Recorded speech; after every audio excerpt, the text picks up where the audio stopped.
some companies really do want somebody with experience and know what they're doing.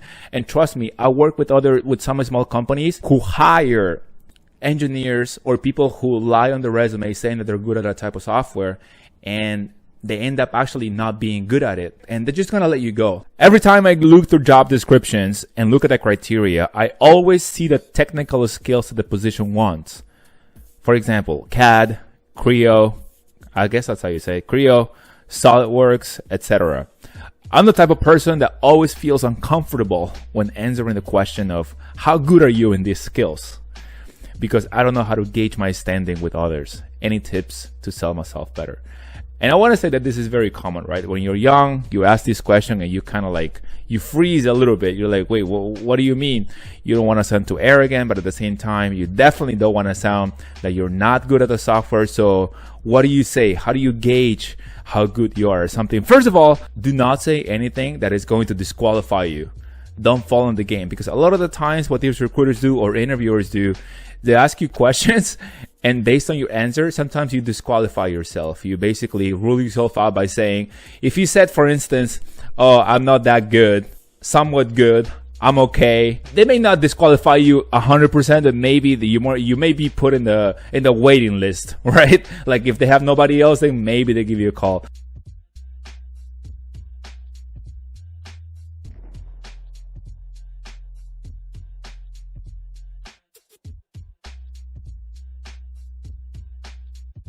All right, so here's 3 ways to approach this question. This is gonna be the way I do it. And the first one is gonna be by saying that you're good at the software, and that's it. If you're familiar with it, and just say that you're good at it. You're good at it, because it's a very broad question, right? So just give them a broad answer. Now, if you end it there, that's it. You just leave it in an awkward silence. Most interviewers, I want to say, or maybe like most of them, are just going to move on to the next question, or some people are going to go and ask you, they're going to ask you to elaborate on your answer. And in that case, if you are actually familiar with the software and you've done projects with it in the past, then you point out to your resume in the job description. You say something along the lines of what you did, the projects that you worked on, and then you elaborate on how you work with the software and you have a strong background and that you're good at it based on the projects that you've done. And then you just leave it at that. That's your proof that you're good at the software, by showing the projects that you've done in the past.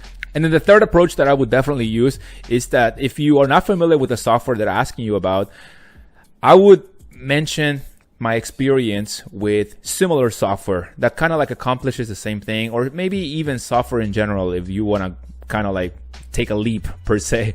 Because if they ask you about the software itself and they need somebody that's experienced with it and you have no experience whatsoever, that may be a point against you, because some companies really do want somebody with experience and know what they're doing. And trust me, I work with some small companies who hire engineers or people who lie on the resume saying that they're good at that type of software, and they end up actually not being good at it. And so that actually is very detrimental to the project, because the people that are hiring you, they are counting on you to actually be good at what you're doing. Because a lot of the times you come in the middle of the project and they need somebody to pick things up and just get going with whatever they need to do. And so when you show that you're not really good at it and you're not proficient with the software you said that you were really good at, then that can really slow down a project, and they're just gonna let you go like this. So you're gonna be wasting your time and you're gonna be wasting their time. So it's one thing to be familiar with the software. It's one thing to like actually know the basics and then you pick things up from there. But if you're absolutely not familiar with something whatsoever and then you say that you're an expert, that's really not gonna be good. You're just gonna be wasting your time, their time, and then you're gonna be burning a bridge. So it's just not good. And the last thing I wanna mention here, Echo, is that whenever you want to sell yourself a little better, you have to always be confident, right? Like, number one, this is something that I mentioned in the past in the channel. Like, don't put people on the pedestal. Don't idolize your interviewers, because also remember that you are going into this company, into this interview. Also, you are trying to find out whether or not you like this specific company. So think about it that way as well. It's not just them making a selection. It's also you making a selection with a company where you want to work.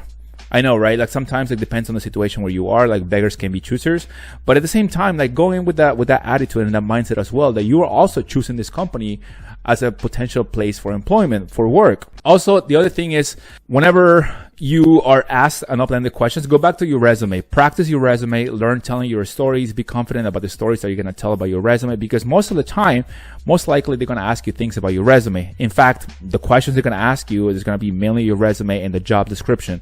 So the one thing that I suggest you do here is that you always bring, or at least have a copy available, whether it is on the screen, if it's an online interview, or actually bring a copy of your resume and the job description.